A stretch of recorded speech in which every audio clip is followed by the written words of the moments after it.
Su sustancia está hecha de evocación, recuerdo, rememoración y de lo que toma del porvenir. Porque es una parte fundamental de nuestra identidad. Somos nuestra memoria. El programa de Lina que nos lleva de viva voz con los especialistas. Muy buenos días, esto es Radio INA. La Secretaría de Cultura y el Instituto Nacional de Antropología e Historia nos invitan a acompañarnos en la emisión de la serie Somos Nuestra Memoria. Yo soy Salvador Rueda y en esta ocasión contamos con la presencia de la doctora Marina Alonso Bolaños. Ella es investigadora titular de la Fonoteca del Instituto Nacional de Antropología e Historia, pero su currículum es de una etnóloga especialista en Chiapas.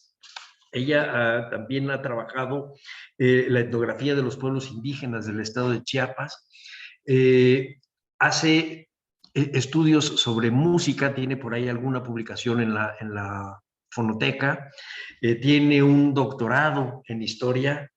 En fin, tiene un currículum envidiable.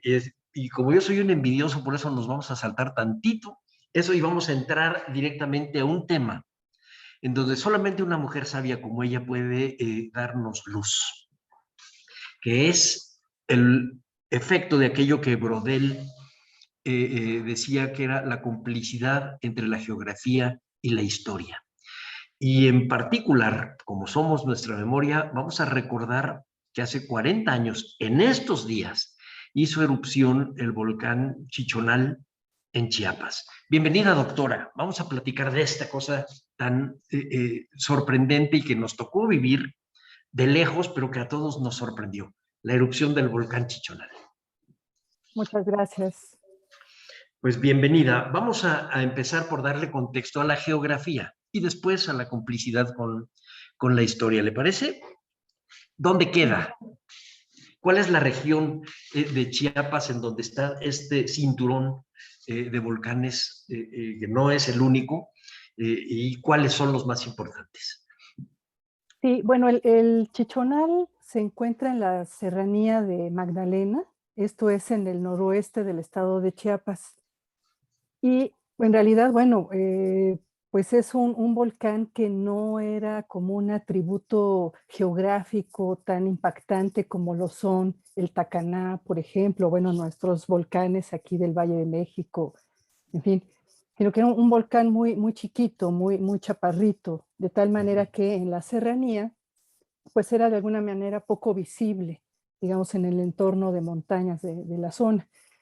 Y bueno, sí, forma parte de pues todo un cinturón volcánico mesoamericano, digamos. Entonces, hay una parte de la placa de Cocos que está constantemente sumergiéndose, de manera que provoca unos movimientos en la zona. En realidad, si lo pensamos así, la historia de la humanidad tiene que ver con los volcanes y gracias a ellos también tenemos una atmósfera en la cual se ha podido dar la vida. Y bueno, este es el volcán, el Chichonal, poco conocido, como les decía, y que hace erupción en marzo de 1982. Fíjese lo que dice usted, la especie humana, la evolución de la especie humana y su historia tiene que ver con, bueno, y de la naturaleza tiene que ver con los volcanes. Fíjese que estamos nosotros, yo estoy aquí en Chapultepec y es la chimenea de un volcán. Esta roca seca es la chimenea de un volcán. De hecho, cualquier lugar que pisemos tiene que ver con este movimiento de la Tierra. Se nos olvida que la Tierra está viva y que cambia. Claro, claro, y además hay un complejo de volcanes ahí ya extintos, pero en toda la zona hay decenas de volcanes. Y uno cuando pasa por la zona se alcanza a percibir como ciertos conos o ciertas formas geométricas bellísimas que probablemente eran volcanes. Sí, es verdad, es verdad. Y tiene usted razón cuando dice, bueno, del Chichonal nadie se hubiera fijado. Yo me acuerdo que una de las primeras confusiones que tuve yo en esa época era si se llamaba chichón o chichonal. No, no sabía si eran dos, era uno, era un sistema, no sabía qué era. Nunca había oído hablar de eso. Del Tacaná sí, de hecho hubo una erupción un poco después, si no estoy mal, unos años después en el Tacaná. Y después nuestra historia en Chiapas ha tapado un poco la complicidad con la geografía. Y ahorita es el momento de volver a sacar esta complicidad en la geografía. Llévenos usted, por favor, a marzo de 1982. Sí, bueno, en efecto, el volcán había tenido ya años antes ciertas pequeñas fumarolas, por ejemplo, las laderas del volcán, que la gente lograba percibir a lo lejos. Otros las vivieron más de cerca porque tenían sus potreros, por ejemplo, en las laderas del volcán. O sea, les digo, tanto no era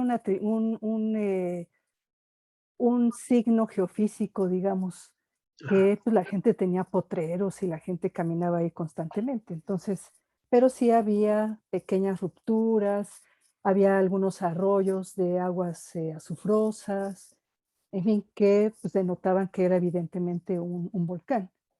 Entonces ya la gente tenía cierta preocupación porque de pronto empezó a temblar más seguido, con mayor intensidad, en fin. Entonces acudieron a las autoridades, acudieron al gobierno del estado en turno, en Chiapas, para avisar que, bueno, pues que tenían un poco de miedo. Esta zona también fue objeto de exploraciones en busca de gas y en busca de petróleo durante muchos años, en la década de los 70, probablemente antes, de manera que había siempre como presencia de grupos de Pemex, de ingenieros, etcétera. Había mucho flujo ahí de personas. Y también, bueno, pues muchos de ellos se percataron de que probablemente el volcán, pues, podía hacer alguna erupción. Y en efecto, eh, llegó la noche del 28 de marzo y una serie de relámpagos anuncian la erupción. Digamos, este también es como un fenómeno muy interesante, fenómenos eléctricos que acompañan la erupción. Y la gente vislumbra y el volcán muy violentamente saca ceniza, expulsa piedras incandescentes y mucha gente de la región logra salir de la zona. Algunos otros no, porque, bueno, no saben, ¿no? No saben cuál sería el comportamiento del lugar.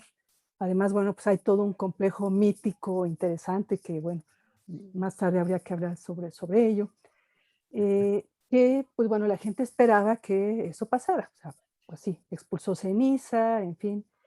Pero las zonas más cercanas, pues sí tuvieron una caída de ceniza de varios metros, ¿no? O sea que sí, no nada más tiró techos, mató el ganado, en fin, sino, bueno, pues la gente, muchos quedaron sepultados. Hay historias tremendas, muy trágicas, de cómo la gente se pudo resguardar en las iglesias, bajo el altar, en fin, buscaron dónde resguardarse. Pero muchos otros se van y yo encontré que marcaron como varias rutas de desplazamiento. Se fueron hacia las cabeceras municipales donde seguramente consideraban que iban a recibir auxilio. Y una vez que llegan a los lugares, eh, llega después el ejército mexicano a partir del plan DN3, este plan al cual se recurre cuando hay fenómenos Desastres. naturales que se convierten en desastres por una condición de vulnerabilidad local. Digamos, los fenómenos naturales no son desastres naturales, son fenómenos. Y pues nosotros los seres humanos que habitamos allí, pues si tenemos una condición difícil, marginada y vulnerable, pues bueno, se convierte en un desastre social. Y en efecto, llegan muchos, se resguardan en Chapultenango, otros se van hacia Pichucalco, hacia el norte del estado.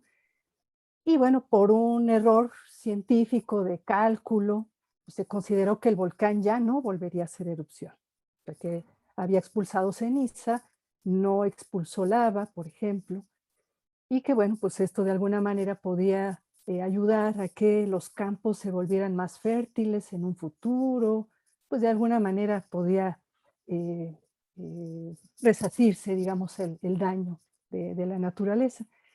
Sin embargo, en ese momento, pues hubo mucha incertidumbre. Llegó grupos de periodistas, llegaron estudiantes, gente para ayudar, muchos otros actores sociales, además de los habitantes locales. Ujú. Y esto es interesante justamente por cómo se van desarrollando los eventos. Y los ganaderos sacaron sus reses en grandes camiones. Y cuando se da esta idea de que, bueno, ya no va a volver a hacer erupción el volcán, regresemos a la gente porque no va a haber manera de sostenerla en los refugios. Y entonces, pues la gente regresa. Varios días después, el 3 de abril, vuelve a haber una explosión muy violenta que de nueva cuenta no saca lava, sino que emite gases incandescentes, baja del volcán por la ladera y gira, digamos, esta nube de gases, quemando todo a su paso. Ujú. Los geólogos de la UNAM, por ejemplo, hicieron un mapeo muy interesante de por dónde pasan estos flujos piroclásticos y por dónde pasa esta nube incandescente, porque de pronto en las fotografías uno ve que todo queda como viendo de un lado, Ujú.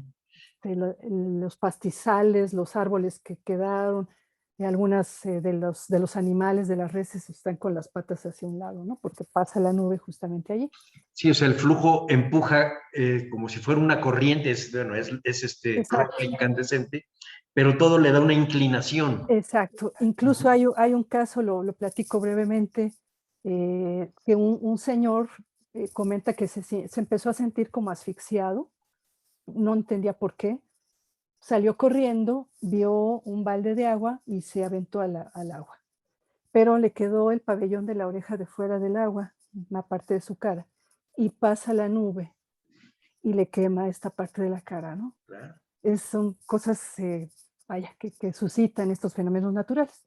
Y bueno, el 4 de abril vuelve a ser una erupción y estas dos erupciones generan además un fenómeno que no se había visto y era que sale el lodo del volcán con piedras y baja una marejada que se combina con el río Magdalena y choca violentamente contra la población y queda sumergida en el lodo volcánico, ¿no? Entonces es terrible. Digamos, toda la gente que habitaba en esa zona evidentemente muere. Yo calculo que en general en los tres eventos mueren alrededor de 3,000 personas. Sí, Es muchísimo, ¿no? sí. Y bueno, hay después movimientos de la Tierra y en fin, un sinfín de historias, de microhistorias de este fenómeno que, bueno, ya iremos comentando. Sí, bueno, que va marcando la memoria individual y la memoria colectiva en la zona y después de todos nosotros. Eh, eh, este tipo de erupción, doctora, se llama pliniana. ¿Sí nos puedes explicar más o menos en qué consiste? Sí, bueno, la erupción pliniana sobre todo fue la primera porque es muy violenta. O sea, aunque no saque lava, o sea, el flujo de piroclastos es muy violento, en este caso la ceniza. Tanto así que se detectaron partículas, cenizas, en laboratorios, por ejemplo, en Hawái. En fin, o sea, la ceniza dio una vuelta al mundo, ¿no? Sí, En algún momento detuvo el flujo, la dirección del agua en los ríos y cambiaron de sentido. sí. Entonces son fenómenos muy, muy fuertes. Esa es la erupción pliniana, ¿no? Una expulsión de gases muy violenta, muy rápida. Y muy rápido. Sí, y un poco para usar una comparación reciente, en el volcán las islas estas de Palma, en españolas, que es un flujo constante de lava, como el que hubo aquí en el Xitle, en el centro de México, que dura mucho tiempo, a veces días, años, y en cambio estas no, estas son muy pocos días, son un estallido terrible. Recuerdo que le pusieron a este tipo de erupciones plinianas, porque Plinio es el primero que hace la descripción de esta erupción del Vesubio, que por cierto le cuesta la vida, y después se le inventa como un héroe de la ciencia, porque se dice que se acercó, Plinio el joven escribe eso, se acerca al Vesubio para ir explicando de qué se trata, cuando la realidad es que no es seguro que haya pasado así, sino que o los sorprendió o, o se acercó los barcos para sacar gente, pero no porque le estaba interesando especialmente la erupción, pero se ha llamado pliniana y creo que es una buena explicación para determinar este tipo de erupción como el de Santa Elena, este de La Palma, perdón, este de el Chichonal, no el de La Palma, que ese es un tipo de erupción diferente, el de La Palma en España, que se parece a los de Hawái, que son lava y lava y lava durante mucho tiempo. Y de todos modos, creo que es más fácil que peguen en nuestra memoria estos plinianos por su violencia y rapidez que los otros que se convierten después en una parte de la vida cotidiana. ¿Cómo ves, doctora? Y bueno, además, digamos, ¿cómo puede uno historizar la erupción de un volcán? Sí, buena pregunta. Porque, bueno, a veces se concentra mucho uno en esta parte del fenómeno natural, pues por lo asombroso que es, lo espectacular que es, ¿no? Hasta bello, ¿no? Ujú. Digamos. Y al mismo tiempo es terrible para las poblaciones que lo padecen, y es cuando pues entramos ahí a hacer la investigación. Entonces sí, en efecto el volcán, dice la gente, la localidad, bueno, es que sí, expulsó ceniza, pero sobre todo nos expulsó a nosotros, ¿no? Y esa ceniza, pues nos quemó, y ahora también es una ceniza que hace que renazcamos por esa capacidad de resiliencia que tuvo la gente para recuperar sus lugares de habitación, recuperar sus familias y recuperar pues, la vida cotidiana que fue trastocada con esta erupción. Es interesante, por ejemplo, incluso el nombre del volcán que mencionaba hace rato, del Chichón o Chichonal, porque había como muchas interpretaciones. Bueno, se llama Chichón porque parece un chichón. No, se llamaba Chichón porque ahí abundaba justamente el fruto del chichón que se come. Y esta planta, pues además resultaba como una valla natural para marcar potreros, etcétera. Ujú. Y entonces, pues era pues, donde abunda el chichonal, pues ese es el volcán, ¿no? Es el chichonal. De tal manera que con esto también tenemos más elementos para pensar cómo podía haber sido la vida antes de la erupción. Estaría muy bien si nos haces una descripción, doctora. Claro que sí. Y justamente recordaba, bueno, con pláticas y reconstruyendo, pues, el antes, el durante y el después de la erupción. Bueno, traté de reconstruir esta vida cotidiana, ¿no? Y fue muy interesante encontrarme con situaciones, por ejemplo, el caso de algunos curanderos que iban al volcán a tratar de tener sueños, por ejemplo, porque la experiencia onírica para la población zoque, que es la mayoría de los habitantes de la zona, es fundamental. Y además no está separada de su vida, digamos, en vigilia, ¿no? Sino es parte de la realidad, los sueños. Entonces los ancianos curanderos iban al cerro, a este cerro del Chichón, y se recostaban con veladoras y soñaban ahí, tenían quizá algunas revelaciones, etcétera, ¿no?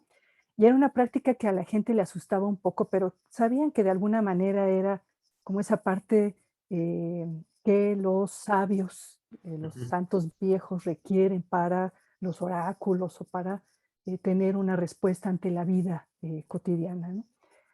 Y bueno, la gente en la zona, además es una zona que hay mucha agua, es muy húmeda, entonces hay muchos arroyos, muchos ríos de los cuales pues la gente dependía para pescar, había caza, en ese entonces pues estaba permitido, ahora no, y pues se comía venado, se comían muchos animales del monte, y la gente además trabajaba sus potreros, es una zona que ha tenido ganado desde la época colonial, pero después en los años 70 hubo un impulso también al ganado extensivo, cosa que también afectó mucho los suelos por el paso del ganado, que es tan pesado. Y corte de toda la maleza Y baja. corte de la Sí. maleza, ¿no? Entonces, para tener pastizales. Y la gente, bueno, también tenía sus milpas, etcétera, y mucho comercio con las ciudades aledañas, con Pichucalco, con Ostoacán, con Chapultenango, con Ixtacomitán. Digamos, un tanto, aunque tenían relación con la zona de los Altos y Chiapas, por ejemplo, la zona de San Cristóbal y esta zona, más bien miraban como hacia Tabasco, o sea, Ah, mucho vínculo hacia allá, ¿no? Y esto es también muy interesante porque nos marca distintas regiones. sí. Y pues había esta relación con el volcán, pero no era tampoco un espacio de un culto permanente, aunque como todo cerro, volcán, pues son lugares sagrados. Digamos, es una característica que comparten con muchos otros pueblos de origen mesoamericano y más allá de Mesoamérica, por supuesto, en el cual, bueno, estos volcanes o los cerros pues tienen son como bocas hacia el inframundo, a Ujú. estos espacios húmedos, fríos, oscuros, donde hay seres que los custodian, por ejemplo, Pionguachue o Ujú. Piohuachue también le denominan, que es esta diosa del volcán, es la dueña del volcán. A ella. Ujú. Y a ella se le atribuye de alguna manera también la erupción. Y la gente tenía pues toda esta parte de su sistema de creencias imbricada con la presencia de Pionguachue, con su existencia, con el saber que había una dueña del volcán y había un dueño del cerro, y en fin, parte de esta misma vida cotidiana persiste en la actualidad, adaptada a las nuevas condiciones, porque además la gente buscó una explicación de la erupción recurriendo a esta memoria colectiva. Ujú. Y bueno, también en esta vida cotidiana vale la pena mencionar la presencia de grandes fincas. Tampoco son esas fincas tan extensas que tenemos una idea, por ejemplo, en el Soconusco y en esta Ujú. zona, estas Ujú. fincas cafetaleras inmensas, etcétera. Pero sí había varias fincas ahí donde la gente pues trabajaba para población mestiza o ladina, como se le conoce en Chiapas. De manera que era como un pequeño microcosmos, la finca y la misma zona, de la cual, bueno, pues podríamos hablar muchísimo, ¿no? Pero digamos, pensando un poquito en el antes de la erupción, y claro, se trastoca con el evento porque pues la gente tiene que salir de ahí. El gobierno del estado compró predios en otros municipios, algunos muy cercanos a la zona histórica Zoque y otros muy, muy lejanos a ella, por ejemplo, en la Selva Lacandona o en el municipio de Miraflores, en Chiapa de Corzo, que históricamente fue Zoque, pero dejó de serlo por la presencia chiapaneca y después mestiza. De manera que algo que creo que hay que considerar es la vida de los zoques, esta población de origen mijes-zoqueano que no es maya, Ujú. es el único grupo originario en esta zona hoy conocida como Chiapas, que no es maya, que no habla una lengua mayanse. Y esto quizá hace algo que mencionaba Salvador al principio, pues que no conocíamos el chichonal, pero tampoco conocíamos a los oques. Estaban invisibilizados o se veían de alguna manera como sigue siéndolo en la actualidad a través de un filtro maya, Sí, totalmente. aunque haya aunque compartan una historia común y haya una contigüidad geográfica, etcétera, siempre se les ve a través de los ojos mayas. Sí. Y el caso de la erupción, pues, digamos, pone en evidencia la existencia de este grupo sociolingüístico que habita allí, que además, bueno, no tiene estos signos de indianidad, entre comillas, que observamos en la población de los Altos, porque no usa toda la población su traje tradicional o se perdió mucho el idioma en muchos de los municipios. Ujú. Sin embargo, ellos se reconocen como zoques y el volcán pone evidencia en esto, que hay una población ahí que no había sido vista, que se visibiliza a ojos del Estado y a ojos también de la sociedad nacional. De manera que es, bueno, es esa, tratar de reconstruir lo que fue la vida antes de la erupción, el durante la erupción y en lo que los decenios siguientes, pues es una tarea muy ardua porque hay una imbricación de tópicos ahí, políticos, económicos, todos traspasados por la cultura. No, pero doctor, acabas tú de dar un tema para que escribas una novela, aunque sea una novela chica. Si la dueña del volcán, esta pues diosa o la dueña, este espíritu, como lo quieras manejar, que es la dueña del volcán, despierta y sacude para que sean visibles los oques en su identidad no mayense, pero sí mesoamericana, estás hablando de una madre preocupada. No, es que te puedes echar fácilmente una novela. Haz de cuenta que estoy oyendo que me estás contando un cuento y me estás abriendo ventanas que yo pues no lo sabía. Yo siempre había manejado a la población zoque efectivamente como parte del universo mayense. Si no mayenses ellos, sí en un universo en donde se movían con esa misma corriente. Eh, eh, Ahorita que dices lo de los sueños, por ejemplo, pues hay elementos culturales que son mucho más profundos. Hace no tanto hicimos aquí una entrevista también en donde el entrevistado manejaba la importancia de los sueños, si no recuerdo mal, ahora me lo dirá Gaby en el chat, si no recuerdo mal, era un artesano oaxaqueño en donde el sueño le dictaba las cosas. Y hace también un tiempo entrevistamos por ahí a alguien que hablaba del zapatismo en la zona de los volcanes, acá, aquí en el centro de México, y había un chamán tenía grado militar, era coronel zapatista, pero su trabajo era cuidar que no aguzanaran la comida. Ujú. Y fue a través de los sueños como él podía lograr hacer las cosas. Y recuerdo que también los graniceros y estas gentes manejan el sueño como un vehículo precisamente para trasladarse al otro lado. Y luego pensamos que todo eso es muy extraño y que son muy distintos, y se nos olvida que nosotros mismos tenemos un universo densamente poblado en donde lo visible y lo invisible es igualmente importante.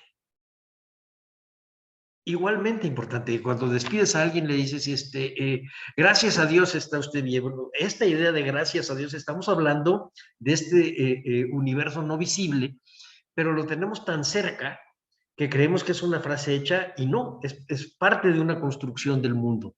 No, escríbelo, doctora. Este mundo otro, o sea, no es el otro mundo, este mundo otro con el cual convive la humanidad es importantísimo como parte, digamos, de todo este imaginario colectivo generado en gran parte también por los entornos geográficos El y bueno, volcán, ¿qué generado más quieres? en muy largos periodos de tiempo, ¿no? Y cómo se va ajustando a las nuevas condiciones. Yo, por ejemplo, recordando esta deidad femenina, esta Pehuachue, como dices, esta madre preocupada, pues es muy importante mencionar que hay una ambivalencia siempre con las divinidades, con los seres no humanos, etcétera. Ni son buenos ni son malos, existen, son y están. Porque ella enojada, porque nadie se quiso casar con ella, porque tenía un tocado de serpientes en la cabeza. En la mañana era joven y en la noche era vieja. Buscaba marido, nadie se quiso casar con ella y entonces ella, enojada, provoca la erupción del volcán. Ya lo había anunciado, decía la gente. Pasaba por las calles, nos la encontrábamos y nos decía: "Te voy a invitar a mi fiesta. Va a haber muchos cohetes", o sea, que va a hacer Ujú, erupción el ujú. volcán. Y y a lo mejor después, aquí estas zonas van a quedar como la Ciudad de México, con mucha luz. Ujú.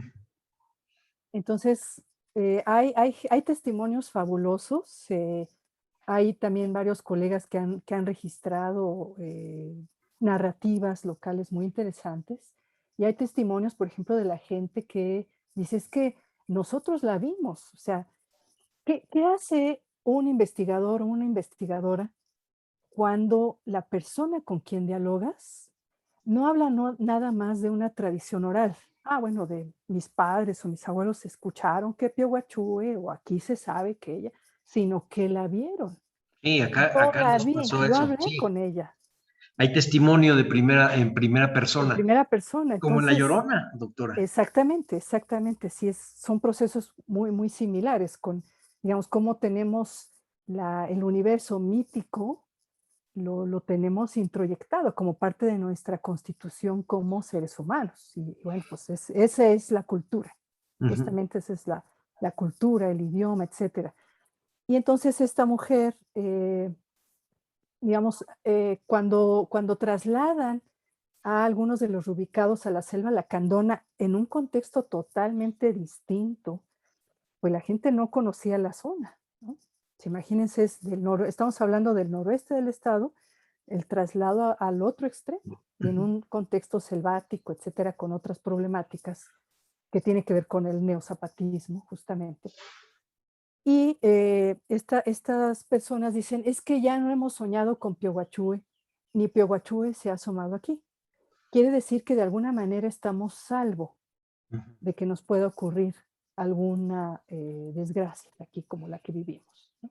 Vamos a detenernos tantitito porque estamos llegando a un poquito más de la mitad del programa y le quiero recordar a nuestro auditorio que contamos con la presencia de la doctora Marina Alonso Bolaños, que nos habla de un tema que tiene que ver con nuestra memoria reciente, que es la erupción del Chichonal hace 40 años y los efectos sociales, geográficos, pero mentales también, culturales de esta erupción. Bueno, doctora, de todos modos nos debes hacer a un ladito el léxico antropológico y narrar a manera de novela esto que nos estás platicando, esta mujer que tiene la cabeza con pelo de serpientes y en la mañana es joven y vieja, hay una estructura mítica, por supuesto, ahí, pero lo padre es esta idea de que hay gente que la ve.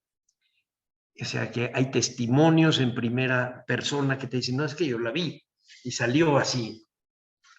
Más allá de cualquier cosa, es un relato que te puede dar para que nos regales por ahí una novela corta. Esa la dejamos pendiente. Vamos a agarrar la otra parte que me parece interesante, que es el silencio de esta madre. Cuando ya no está haciendo ruido, es porque ya es hora de regresar. Sí, y además, bueno, el volcán está vivo. Hay un monitoreo ahora muy puntual por parte de Protección Civil y por parte de la universidad en Chiapas. Hay vulcanólogos especializados en el volcán Chichonal que están constantemente trabajando en torno a él. Había algunos proyectos para hacerlo un geoparque, para resguardar la zona. La gente, por ejemplo, de Nuevo Francisco León, perdón, de Francisco León. El nuevo. No, no, no, el que se reubicó, pero ahí junto, en el mismo municipio, digamos. Ok, Los ok, que están en la selva son los de Nuevo Francisco León. ok. Ellos tienen la idea también de declarar como sitio sagrado, pues la zona donde quedó sepultada la población. De manera que hay como mucho interés actualmente en, pues, hablar de lo sucedido, pero sobre todo de visibilizar estas historias, porque algo que yo siempre subrayo es que los zoques, con esta capacidad de adaptación, de resiliencia, etcétera, son irreductibles a la erupción del volcán, Mm. porque ha sido una población que ha migrado, que o ha regresado a sus lugares de origen. En fin, es una población que es muy viva, que además busca al mismo tiempo ser semejante a la población mayance local, mestiza, etcétera, pero también busca recuperar y reconstruirse como zoques. Ujú, Y ujú. esto me parece que es muy importante y digno de mencionarse y digno además de hablarse ahora a 4 décadas de la erupción. Hay muchas historias entremezcladas en los testimonios que permiten, pues, que uno entienda qué fue lo que sucedió y que permite también entender este universo mítico, ahora que hablábamos de Piahuachue. También hay una familia, me platicaba que después de la primera erupción vieron que salía un ser de una parte de la ladera del volcán, un ser antropomorfo, y no sabían qué era. Entonces, como tienen el dueño del cerro, hay muchos otros seres que se relacionan, por ejemplo, con la presencia de los geólogos. Entonces, hay un hombre salvaje que le dicen que está bañado en petróleo, que está escurriendo en petróleo, y así, bueno, y además hay todo un bestiario también de animales sagrados, etcétera, que pueden ser nahuales o no. Y este ser que baja caminando por la ladera, de pronto ven que es un ladino, que es un mestizo. Dice, ya lo veíamos que venía bajando, bajando, bajando, y decíamos, ¿será que es persona o no es persona? Ujú. Pues yo creo que no es persona porque no trae sombrero, me dicen a mí, ¿no? Dije, ah, bueno, todas las personas necesitan traer un sombrero, los hombres, ¿no? Sí, sí, y él no traía sombrero y se nos fue acercando aquí y dijimos, vamos a amarrarlo y si nos habla y le entendemos, sí es persona. Y si nos habla en otro idioma, pues no es persona y ya decidimos qué hacer. Entonces, cuando él llega, les habla en español y les dice, pero ¿qué hacen ustedes aquí? Váyanse porque el volcán va a volver a explotar. Y dice, en ese momento supimos que era uno de los médicos que trabajaba en el Instituto Nacional Indigenista, que se adentró en las zonas para ayudar a que la gente saliera, contradiciendo las indicaciones del gobierno del estado para que la gente ya no saliera. Con esto quiero referir que hay muchos actores involucrados aquí, que hay muchas historias que narrar, porque muchos de estos médicos veterinarios o médicos cirujanos, o había administradores, o había mucha gente que trabajaba como en las instituciones indigenistas, fueron verdaderos héroes porque Héroes. lograron sacar a cientos de personas de las localidades. De hecho, hay varias narraciones en las que cuentan que les tocó, sacando a mucha gente, les tocó la segunda y la tercera erupción en los caminos. Entonces lograron resguardecer, ¿no? En los acantilados y, en fin, eh, con esto quiero mostrar la complejidad de un fenómeno como este, en el cual además también hay una historia política que no hemos comentado hasta ahora y que también vale la pena mencionar, porque justamente en los reacomodos y en las decisiones que se fueron tomando posteriormente, pues obviamente estamos hablando de que los conflictos y las disputas subyacen a todas las comunidades Ujú, ujú. y a todas las sociedades, son parte intrínseca también de la humanidad, porque justamente son las que reflejan las posibilidades de toma de decisiones sobre el devenir de un lugar.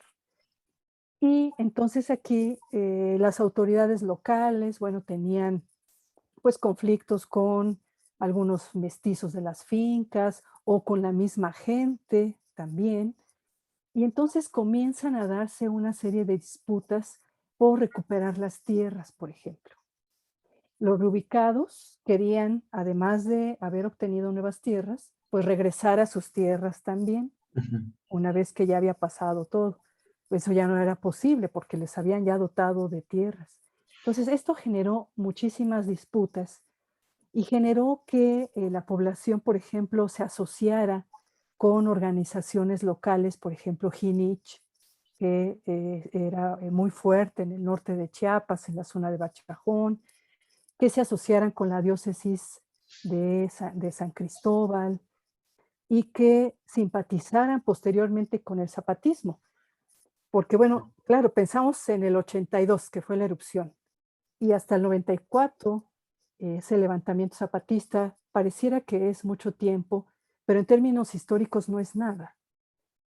Eh, y como todavía la erupción continuaba, digamos, en términos de los acomodos de la población, de reorganizarse, etcétera, pues se fueron asociando a todas estas organizaciones políticas como militantes, como simpatizantes, y esto permitió también el involucramiento de otros actores sociales más. Entonces tenemos a la población local, a los finqueros, a los trabajadores indigenistas, a los académicos también que en algún momento hablaron o estuvieron allí, a las organizaciones y a los movimientos políticos, a la Iglesia Católica, a distintas denominaciones protestantes.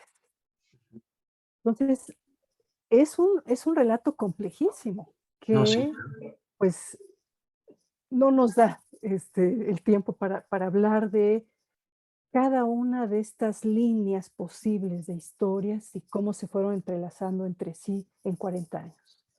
ujú, Sin embargo, bueno, es un poco dar un panorama como muy general de cómo fue y muchas posibles vías que fueron desatando otros acontecimientos en un contexto nacional también y en un contexto muy chiapaneco. sí. A lo mejor podríamos tocar a alguno de estos protagonistas. Se me ocurre Samuel Ruiz. Yo recuerdo haber leído para lo del Chichonal, precisamente su participación en estos éxodos y movimientos de la gente, pero esa parte de la historia queda, digamos, en un segundo término cuando hablamos de Samuel Ruiz y los zapatistas, es decir, con lo que pasó 12 años después. Y efectivamente, como bien lo dice usted, doctora, es parte de una cadena. Y si no es parte de una cadena, si es parte de una historia con distintas ramas genealógicas. Quizá valdría la pena si nos platicara un poco qué hace Samuel Ruiz en aquella época, hace 40 Sí, años. bueno, quizá más que de él, de gente asociada a la diócesis. Les Mm, voy a platicar un poquito por qué. En esta búsqueda de las autoridades locales o de grupos opositores a las autoridades locales, soques, la gente buscando estas alianzas con organizaciones, pues también buscaron una alianza con frailes franciscanos que había en ese momento en las zonas y que estaban de alguna manera en la línea de la teología de la liberación, con sus adaptaciones y sus maneras locales, sus vertientes, etcétera. Esto de alguna manera posibilitó que los zoques también se hicieran visibles porque se realizaron, por ejemplo, peregrinaciones, supuestas peregrinaciones religiosas a la capital, pero en realidad lo que querían era mostrar que había población zoque que no estaba siendo atendida después de la erupción del volcán y que había muchos conflictos por la tierra y por los programas en materia agrícola o ganadera, etcétera, ¿no? Que necesitaban ser atendidos. Y se sintieron muy cobijados por estos frailes. ujú. Ahora, pero no se entendían muy bien estos movimientos, o sea, ¿quiénes eran esos? O qué querían? Mientras hay un levantamiento acá tan fuerte, ¿no? Tan impactante en los altos, entonces tampoco se ve lo que está sucediendo en otras zonas de Chiapas, ¿no? Y entonces vuelven a ser de alguna manera invisibilizados por esta presencia. Incluso en un inicio el zapatismo mencionaba la lista de todas las poblaciones en términos de grupos sociolingüísticos, ¿no? Celtales, tzotziles, tojolabales, etcétera, que estaban involucrados en el movimiento, y no mencionaba los zoques. Entonces, se consideró que los zoques no habían participado en el movimiento. Cuando yo me pongo a investigar, pues veo que sí participaron en el movimiento, quizá no al inicio en el movimiento armado, pero sí algunos como milicianos incluso, y otros como simpatizantes, pero con un papel muy destacado, que fueron justamente los que están en Nuevo Francisco León, en la selva lacandona, y que tuvieron disputas con los lacandones, por ejemplo, en la selva, que no eran simpatizantes zapatistas y que también tenían conflictos por la tierra. De manera que ellos y tuvieron todo un apoyo de la misión de Bachajón, que son jesuitas.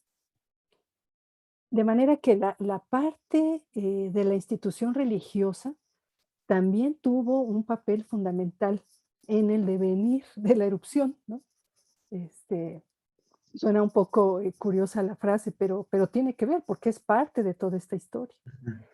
El flujo Después, piroclástico es más largo de lo que creemos. exactamente, ¿no? Por eso dice la gente, es que de las cenizas estamos resurgiendo y estamos en todos lados además, ¿no?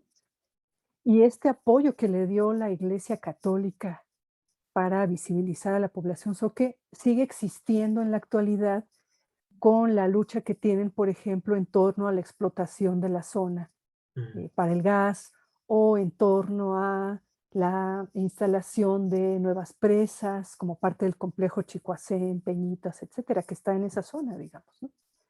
Entonces, sí, aquí más que Samuel Ruiz, que puede ser que en el discurso, por supuesto, estaba atento a lo que sucedía con la población zoque después de la erupción, son estos frailes, estos religiosos que están en las zonas trabajando directamente con la gente, sí con un perfil religioso, pero sobre todo político. Entonces esto lo hace, bueno, más complejo aún No, para, pero eso para sí es una característica muy chiapaneca. Yo sí recuerdo haber leído por ahí algunos libros de Antonio García de León y de otros para otras zonas mayenses, ahí sí mayenses, en donde las organizaciones religiosas, el pensamiento religioso está absolutamente amarrado a la vida política y social. Ahí no hay una separación de iglesia y Estado, nada. Es parte de la misma red.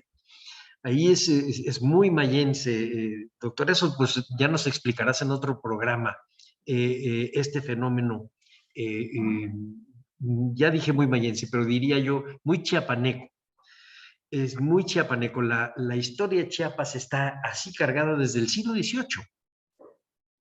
Estos movimientos indígenas están muy cargados con una idea a veces mesiánica, a veces, no importa que sea católica o protestante en los últimos años, pero en aquella época era una cosa un poco rara entre dioses antiguos, entre espíritus creados, entre palabras jesuitas, ¿me entiendes? Es una construcción muy, muy particular de esa zona.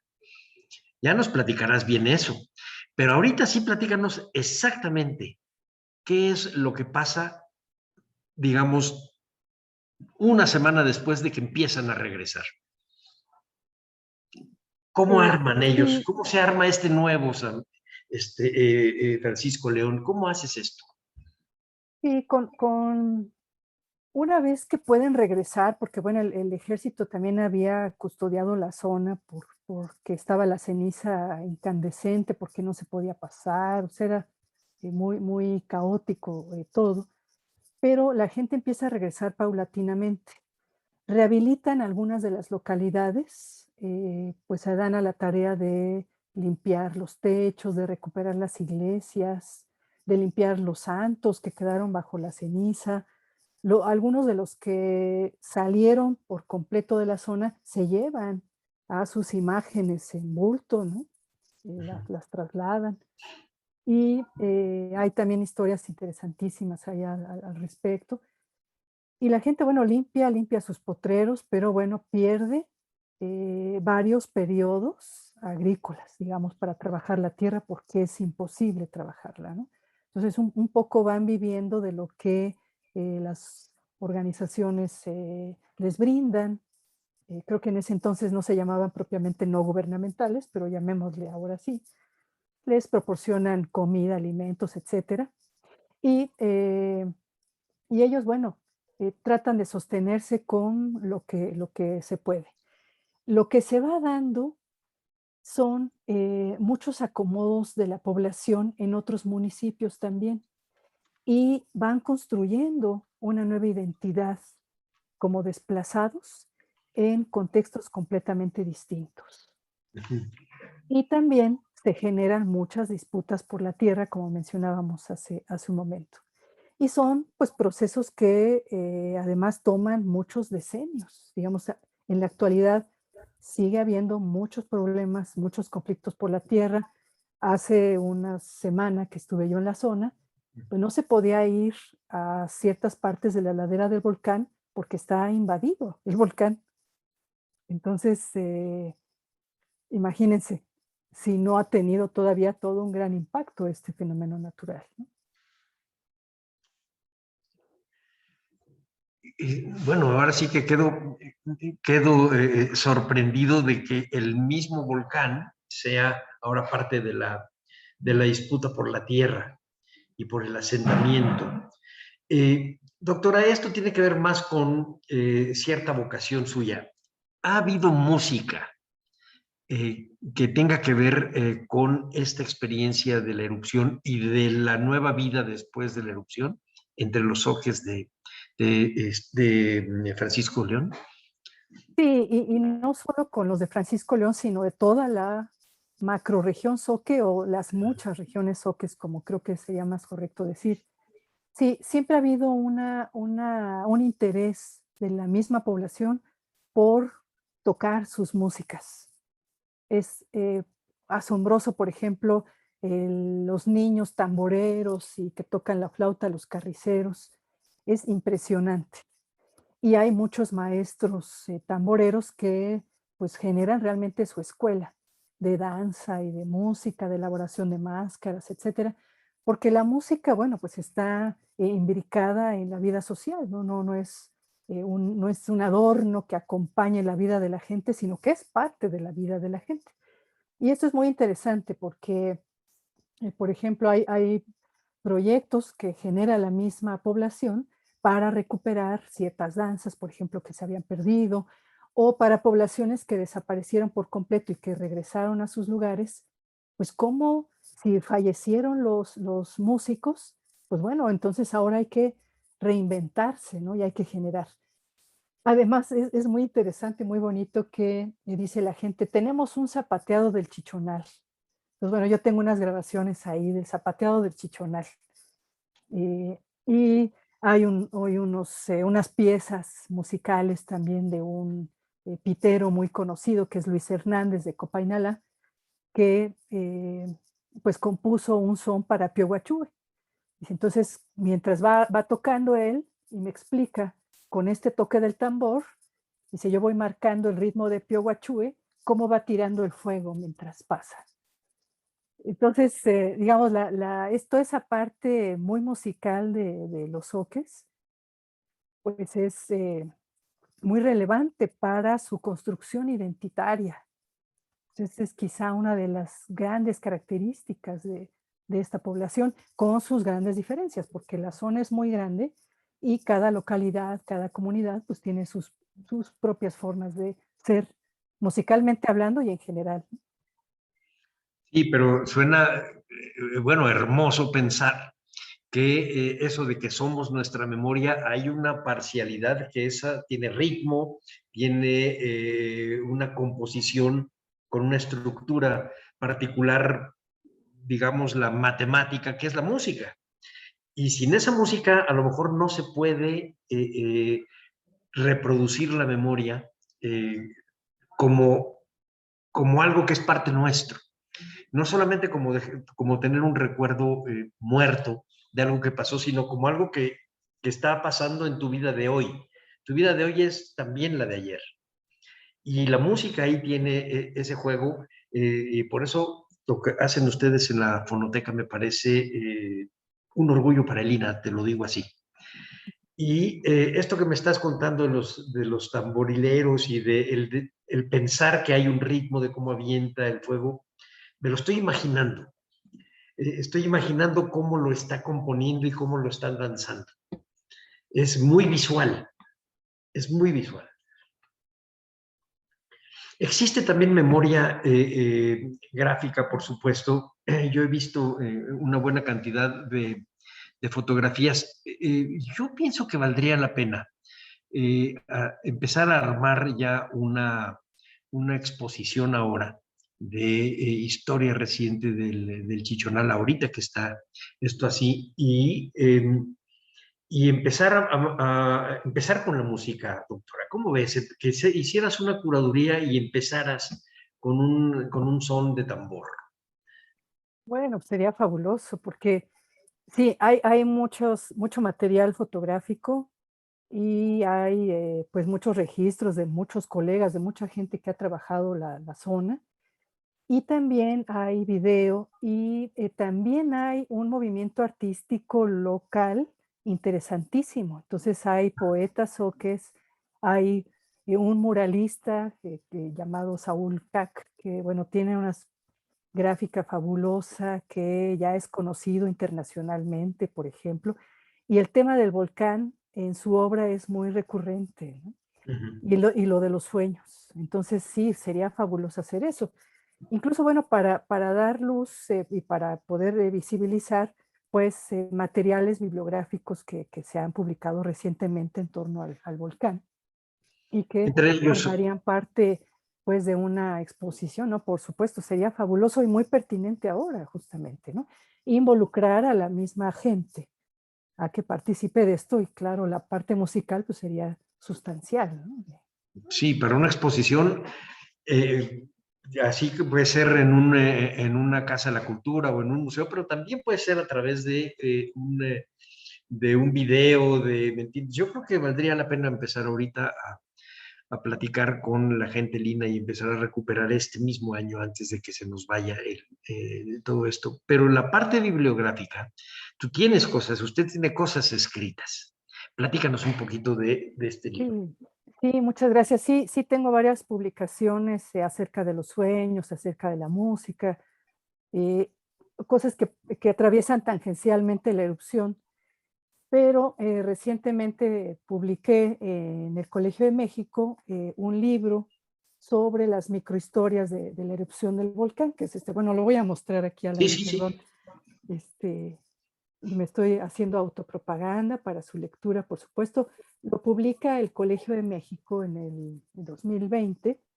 Y bueno, yo lo que hago ahí es justamente pensar en esa microhistoria de Ginsburg, de los italianos, que no hacen propiamente historias regionales, No, sino que no. consideran, digamos, un fenómeno tan grande, tan vasto como el de la erupción, en escalas micro, Ujú. que las hace entonces como microhistorias. Entonces yo integro aquí, pues, no nada más los testimonios de la población, sino lo que pasó con el ejército, con la iglesia, con todos estos actores, cómo estaba la zona antes, durante y después, en fin. Hablo un poco de esta juventud soque, intelectual, ¿no? Que nace de estas cenizas y que busca también recuperar esta memoria, porque hay que pensar que cuando pensamos en la memoria, pues no hablamos nada más del recuerdo o del pasado. Como bien dices, la memoria es el futuro también, ¿no? Entonces Y los es sueños. interesante, ¿no? Esta gente joven sueña también. Sí, totalmente. Saúl Cac, el muralista, sueña y es lo que plasma en sus cuadros. Entonces, bueno, yo hablo un poco de ellos también en este libro y pues bueno, ojalá que pueda leerse. Además hice una parte cartográfica que considero que es importante porque habla de las rutas de desplazamiento que emprendió la gente para salir de la zona, pero que estas reflejan un conocimiento de los entornos. O sea, porque hay una manera de habitar, de percibir, de construir los entornos que genera esos imaginarios colectivos, un conocimiento eh, de las zonas. Y entonces yo traté de cartografiar incluso los sitios sagrados, Ok. digamos, tratar de localizarlos en un mapa. Mm. Pues fue una tarea difícil, pero interesante porque puede darnos una idea de hasta dónde se considera lo propiamente zoque y hasta dónde es el límite de lo Ujú. propio. Doctora, ¿ya leyeron allá esta región Soque o en esta pequeña confederación Soque, no sé cómo llamarla? ¿Ya leyeron su libro? Sí, algunos sí, ya lo tienen, lo volví a llevar ahora esta vez que fui.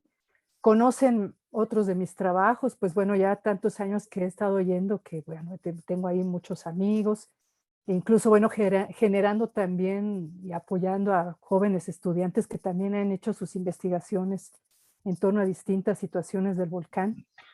Entonces, sí, la gente conoce mi trabajo, ¿Qué cosa te que me dice? da muchísimo gusto y muchísimo orgullo, porque finalmente es una manera de retribuir y de visibilizar también esta población que ha sido negada, ¿no? Sí, pero fíjate, eso que usted está diciendo es lo que hemos dicho la gente que trabajamos en el INA desde que yo entré hace casi medio siglo.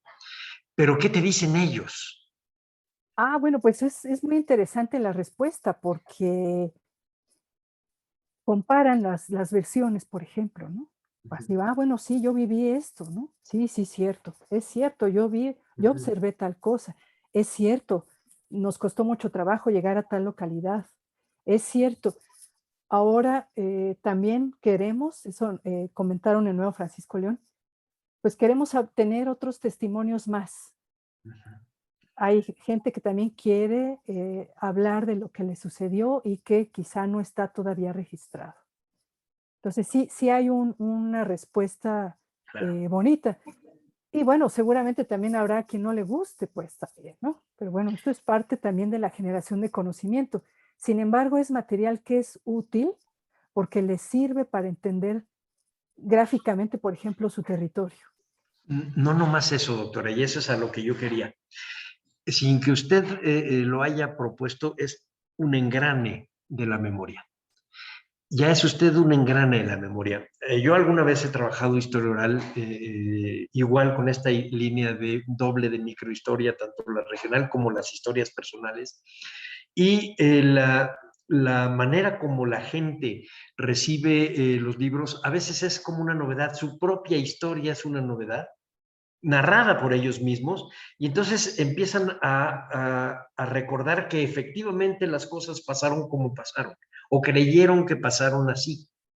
Y entonces te conviertes tú en un engrane de la memoria y entonces enlazas 3 o 4 generaciones que eran relatos sueltos y familiares. Y entonces se vuelve el trabajo que usted hace con una función social mucho más importante de la que estamos planteando, siempre de retribuir. Hacemos más que eso y lo hacemos con, espero que todos, con humildad, porque no nos damos cuenta de la importancia. Creemos que estamos solamente siendo agradecidos y no, tenemos una función mecánica ahí, somos parte de eso. Tenemos que hacerlo casi determinantemente, agradecidos o no, es obligatorio, es como Claro. una ley de la vida. Y entonces tu libro, doctora, seguramente va a ser no solo muy leído, sino muy útil para no perder el recuerdo de esta complicidad de la geografía y la historia y después ligarla a los acontecimientos posteriores que a veces, tanto por los medios y por su trascendencia, se enciman a estos. Es decir, el Claro, zapatismo se encima al chichonal. a mí me daba a veces un poco de temor porque que leyeran algunos fragmentos porque, pues bueno, la historia habla pues de estos conflictos, en fin, de situaciones terribles que vivieron. En algunas ocasiones, a petición de los propios interlocutores, modifiqué sus nombres y ahí hago la Sí, claro. anotación. Eh, bueno, porque es muy dura, o sea, hay un dolor todavía que está ahí atravesando. Y hablar de los abusos, ¿no? Hablar de las injusticias, pues esto también difícil. Pero no, o sea, también lo comentábamos con ellos, ¿no? Bueno, pues es que así es, ¿no? Y así es Ujú, la historia, y así somos. ujú, ujú, Entonces, pues esto creo que puede servir justamente como, a final de cuentas, también una enseñanza, ¿no? De cómo reconstruirse, de cómo reinventarse. ujú. Sí, totalmente. Y creo que con eso podemos cerrar el programa. Cómo reinventarse a través de los recuerdos y del registro de estos recuerdos y del papel de un antropólogo en estos lugares. Quizá, digo yo, más humilde en el sentido de a lo mejor no es tan heroico como este hombre que bajó sin sombrero y entonces no podía saberse si era un hombre o un ente, pero sí útil a manera de engrane de una sociedad que está viva y que tiene que seguir caminando y que no puede perder la identidad de lo que es, no quiere perder la identidad de lo que es. Doctora, muchísimas gracias por esta entrevista. Muchas gracias. Muy interesante. Yo creo que la exposición o lo que vaya a hacerse para manejar a través de el INA estos recuerdos, y hay que empujarlo a partir de Radio INA, yo creo que va a ser muy importante su participación, su libro, y ojalá lo puedan escuchar este programa también los sojes allá en Chiapas y alimenten con información lo que se va a requerir para hablar de este momento tan especial, tan importante, que nos hace ligarnos a la tierra. ¿Sí? Nuestra historia la puede cambiar la tierra, lo mismo un temblor que una erupción, que una tormenta, que no se nos olvide que eso está así, junto, enredado. Muchas gracias, doctora. Voy a despedir el programa a nombre de Radio INA. Doy por terminada esta emisión que fue posible por la generosa participación de la doctora Marina Alonso Bolaños. Muchas gracias, doctora. No, muchísimas gracias por la entrevista y muchísimas gracias a Radio INA. Gracias a nuestros escuchas por su atención. Les sugerimos consultar más de nuestra producción a través de radio.ina.gov.mx y de nuestras distintas plataformas digitales en YouTube y Spotify. En la realización, la Coordinación Nacional de Difusión a través de la Subdirección de Radio INA con Gabriela Marentes al frente. En la producción y grabación, Evanibaldo Morales. En la edición, Rubén Martínez. En el apoyo, Marta Hernández, Paula Abedoy y Jerónimo Cuevas. Yo soy Salvador Rueda. Hasta la próxima. Las opiniones y comentarios aquí expresados son de entera responsabilidad de quienes proporcionan la información y no representan necesariamente las opiniones de Radio INA ni comprometen el pensamiento editorial del Instituto Nacional de Antropología e Historia.